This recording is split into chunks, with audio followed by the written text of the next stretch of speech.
Revista Venevisión, líder en opinión, por tu canal independiente, Venevisión. Gracias por seguir con nosotros. Bienvenidos a Entrevista Venevisión. Hoy en Estudio de Opinión nos acompaña Monseñor Ovidio Pérez Morales, arzobispo emérito de Los Teques, además integrante de la Conferencia Episcopal Venezolana. En esta Semana Mayor, Monseñor, gracias por venir a Noticiero Venevisión. Y gracias a ustedes y la oportunidad de compartir con la audiencia algunas reflexiones sobre esta Semana Mayor. Gracias a usted. Hoy precisamente, miércoles santo, se celebra la procesión del Nazareno de San Pablo. Ya vimos ayer el inicio de nuestra emisión y transmisión en vivo, todos los preparativos. Pero realmente, ¿qué significa para los caraqueños? Y en esta procesión, esta costumbre, tradición que se ha extendido por toda Venezuela a lo largo de los años, realmente el sentido de la fe, la importancia en este particular año 2018, ¿qué significa para el venezolano? La celebración del Nazareno es la celebración de la entrega de Jesús por nosotros, los creyentes, los cristianos y por toda la humanidad. Él asumió sobre sí los pecados, las faltas del mundo para comunicarnos nueva vida. Y en esta celebración del Nazareno se recalca la pasión del Señor en el sentido de su sufrimiento, en el sentido de las torturas a que fue sometido y la muerte pues ignominiosa que padeció. Pero todo eso tiene un sentido muy grande en cuanto Él se ofreció por nosotros para la liberación de la humanidad, de todo aquello que la divide en sí y la separa de Dios, porque la obra salvadora de Cristo es buscar unir a los seres humanos entre sí y a los seres humanos con Dios. Es un trabajo de unión, de comunión. Entonces, por ejemplo, en el día de hoy se venera el Nazareno y mucha gente va allí a depositar las angustias. Vamos allí a depositar las angustias, los dolores, las penas, las inquietudes, bueno, pero ante el Señor así. Pero una cosa importante de recordar es aquellos que dice San Pablo, que Cristo muerto y resucitado, Él ya no muere más. Cristo no sufre más. En sí está glorioso en el cielo, pero sufre en las personas que sufren. Sufre en los enfermos, en los presos, en los hambrientos, en los que están sin casa. Ahorita en Venezuela diríamos nosotros los que han tenido que dejar este país y se han esparcido por todo el mundo buscando otros horizontes. Entonces Cristo sufre en quienes sufren. Y de ahí la insistencia, que hay un documento último en la Conferencia Episcopal, la insistencia en salir al encuentro en formas de solidaridad, de fraternidad de todas las personas que en estos momentos están padeciendo hambre o problemas de medicina, problemas de salud, problemas de prisión, y también recordando todo lo que han tenido que dejar el país. Pero una cosa muy importante, la Semana Santa, porque tradicionalmente para muchos ha sido como una especie de semana de dolor. La Semana Santa es una semana en la cual se hace el memorial de la muerte y de Cristo y la pasión de Cristo, pero tiene su culminación en la vigilia pascual, el domingo de resurrección. Es decir, que todo eso está enderezado a la victoria de Cristo sobre la muerte, sobre el dolor, sobre el pecado y su glorificación en Dios. De tal manera que es una semana que tiene que dar gran esperanza, no quedarnos así como opacados por el mal, por todas las penas, etcétera, sino que estamos llamados a abrirnos en esperanza, sabiendo que el Señor es el Señor, el Todopoderoso. Señor de los señores. Sí. La palabra crisis para el venezolano ya es muy particular en este año 2018. Todos hablan de ella, la iglesia también habla de ella.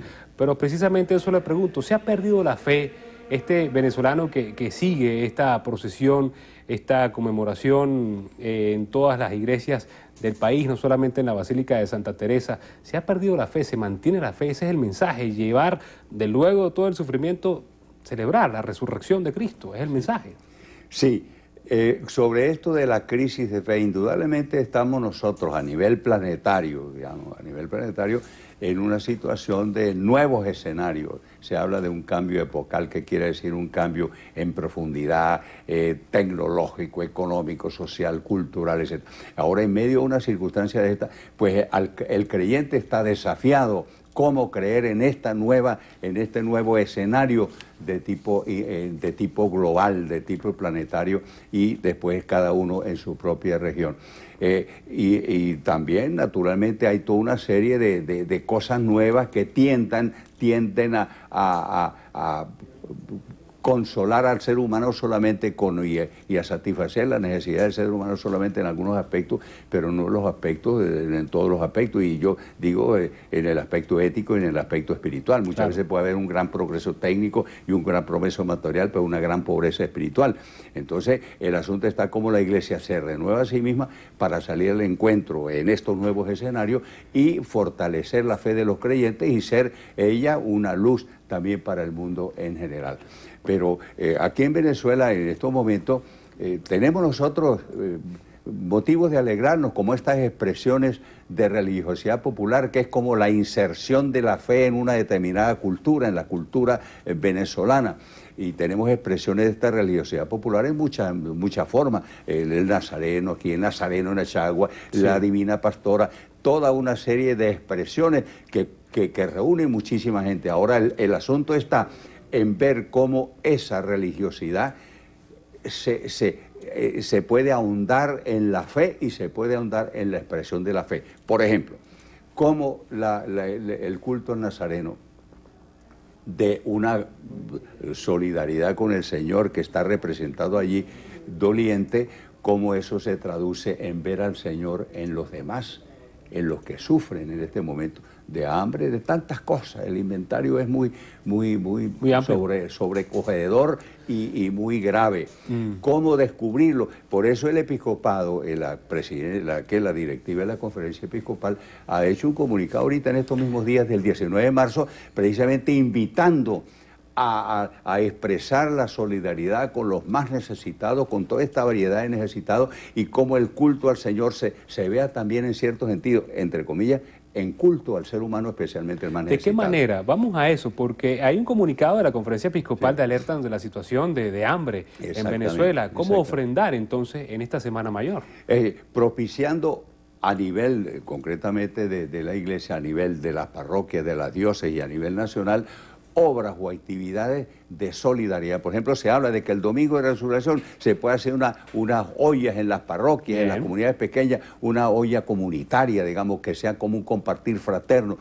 Eso no ha quedado para ese día, sino que eso que sea como expresión de un compromiso de la Iglesia en favor de los necesitados. Y en este sentido hay que tener presente, hablando a la comunidad en general, la solidaridad cristiana, la caridad cristiana, el amor cristiano, tiene sus expresiones persona a persona, es decir, cuando una persona concreta se acerca a mí y yo lo puedo satisfacer en alguna necesidad que tenga de salud o lo que sea.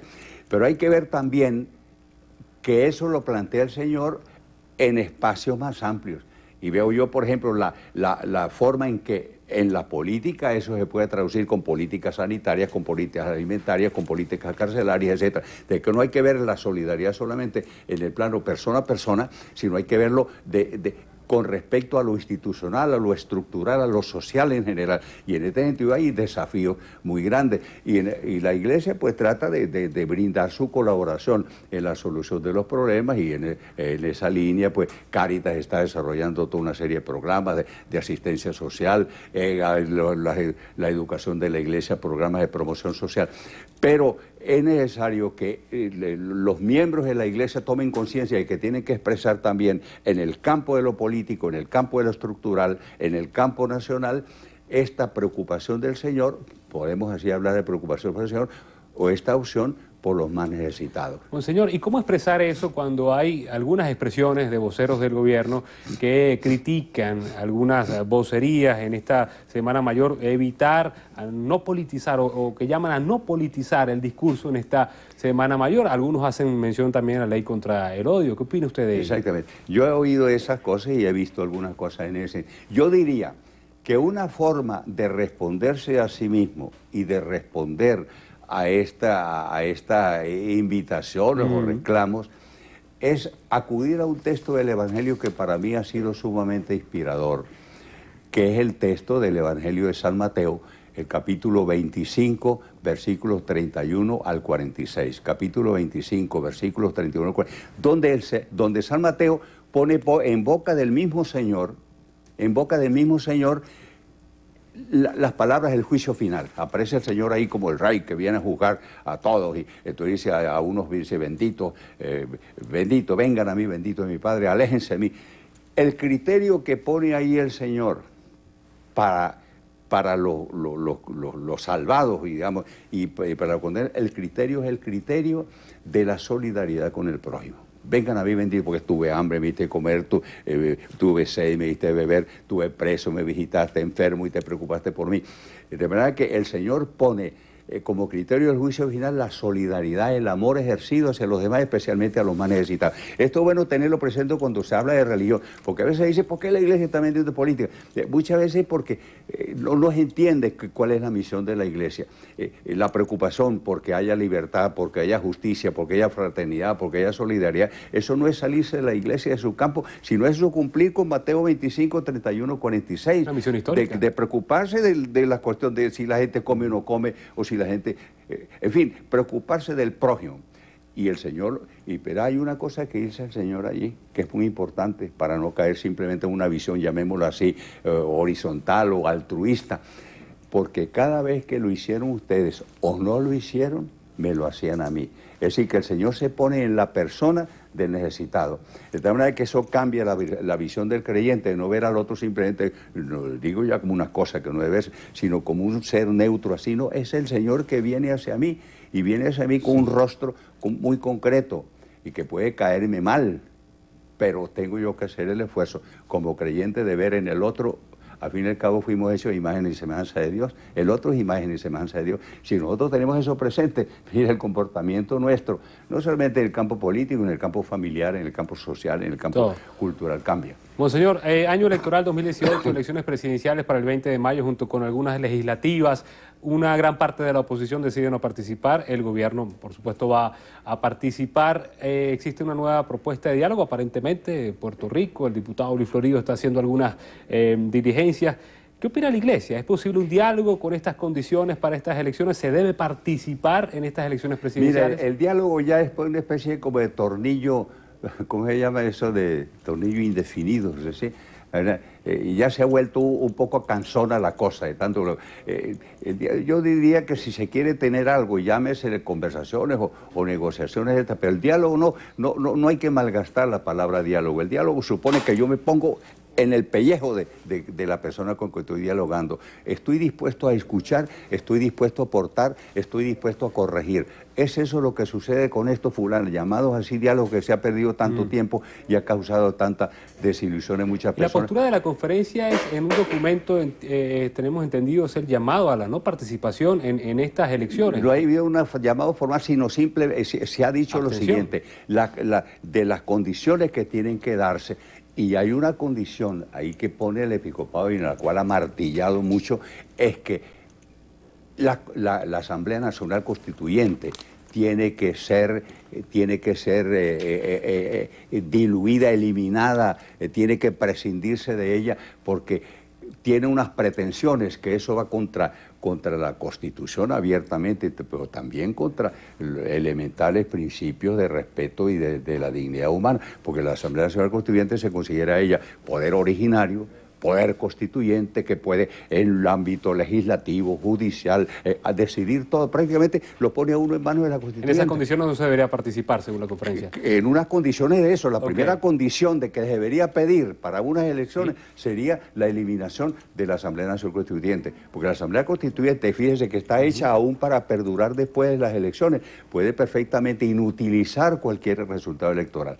Ahora, eso es. Yo he dicho una cosa, que si quienes se abstengan, eso es un no ir, pero tiene que acompañar eso con un sí, con acciones propositivas que como que abran camino, que ejerzan presión para un cambio en este país, que el episcopado ha hecho muy claro, es necesario un cambio de orientación de este país, un cambio político de este país para resolver verdaderamente la crisis, porque la crisis no se va a resolver con paños calientes, significa una reformulación de la política económica, de la política política y de la política cultural. Tomando en cuenta esta posición de la Iglesia puede servir de puente entre los mismos cristianos. Hablo de los cristianos porque ya conocemos a los sujetos, a los actores políticos, los que se están postulando y los que no, los que buscan el diálogo y los que no.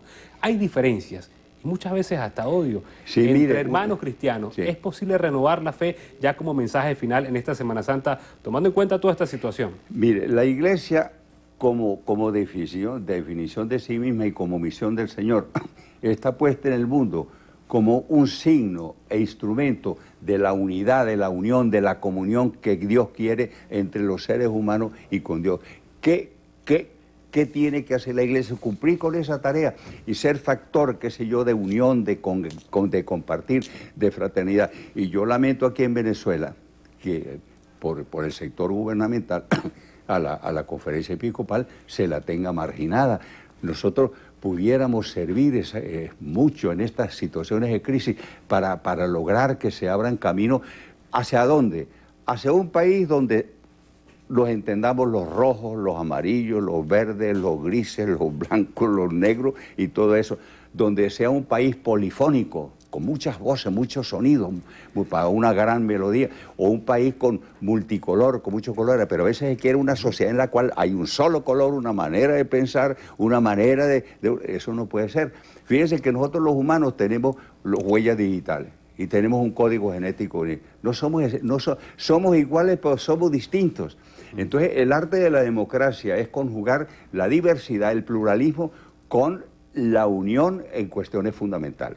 Y yo creo que eso es lo que tenemos que lograr los venezolanos, que sea un hogar para todos. Fíjense, a mí me da un dolor muy grande lo que está sucediendo en Venezuela, pero para mí es de lo peor que está sucediendo en Venezuela, es que cantidad de gente, entre la cual está inmensa muchedumbre de jóvenes y de profesionales y de cerebros bien formados, al lado de otra gente sencilla que es muy valiosa, que tienen que dejar el país, irse lejos. Y a uno lo toca, familiares de uno, amigos de uno, conocidos de uno, etc. Eso no puede ser. Eso es un crimen, digamos, de lesa humanidad. Venezuela tiene que ser una casa donde la gente que se vaya porque vaya unas vacaciones, o que se vaya porque simplemente quiere estar un poco mejor, pero no que se vaya porque no, este país lo está votando. Monseñor, se nos acabó el tiempo, lamentándolo mucho.